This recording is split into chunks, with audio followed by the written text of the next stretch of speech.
Welcome to VirtualPBX. Now that you've officially gotten your account with us, the first thing that you'll want to do is create the users on the platform. Now, users are anybody on your platform that can make and take calls and utilize items such as the features on your account, as well as different devices. To start, we'll want to go to the Users tab on the left-hand side on your dashboard. Here, we'll want to click Add User. Now, the first thing that you'll want to do is make sure that your user has a name, last name, email, and password. For the password, this truly depends on if you're planning on sending the credentials to this user. Obviously, if you are planning on sending them, you can use something as a placeholder. If you are not planning on sending the credentials to this user, you do not have to worry about this, but there will still need to be some sort of password for this user on the platform. This will be separate than their credentials for the soft phone creation if you choose to give them one. Also choose their main extension number right from here. For Luca, I know that I want Luca to be extension 101.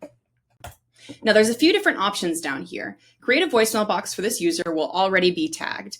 This will make sure that once this user is created, there is a voicemail box directly linked to it, meaning that all voicemails going to it also go to this email address up here.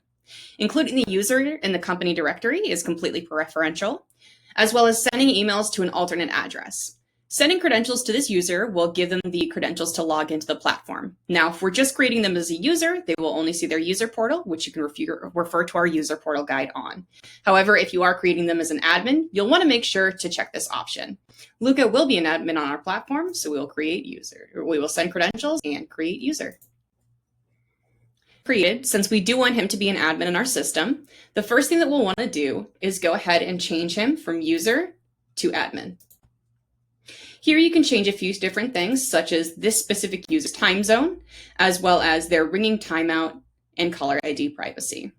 We'll go ahead and hit Save Changes here. Now let's say we want to give Luca multiple extensions, some that he's giving out to personal clients, some that are just for internal use. We can add another extension to Luca's user. For example, right now, everybody else is following the 1000s. We also want to give him 1002 for external use. Now, if your user wants a direct number on the platform, meaning a number that would route directly to this user as opposed to going through your incoming call handling setup, you would be able to assign a number here. You can either add from spare numbers that you already have on the platform, or you can buy numbers, either local or toll-free. Devices is another important thing for your users to have. Now, there are multiple separate types of devices that you can utilize, anything from a SIP device to a cell phone and landline, or the VirtualPBX soft phone. For Luca, I know I want them to have a soft phone on the account so that they are able to call out with all of the information. So I'm clicking soft phone. This page is loaded up. The first important step to do is to toggle the Use Third-Party Application off. This will mean all we need to do is give the device a name just for internal use. So Luca's soft phone. And this is the username that is going to be sent to Luca once I hit create device. So after hitting create device, you'll want to make sure to hit save changes right afterwards. And as soon as the save changes is processed, your user will get an email with the credentials for their soft phone. Again, these are separate from the credentials for the Dash account in general. The last thing to go over is user features. Some important ones here include caller ID number and voicemail box, as well as some more fun ones like music on hold or do not disturb if they choose to use it.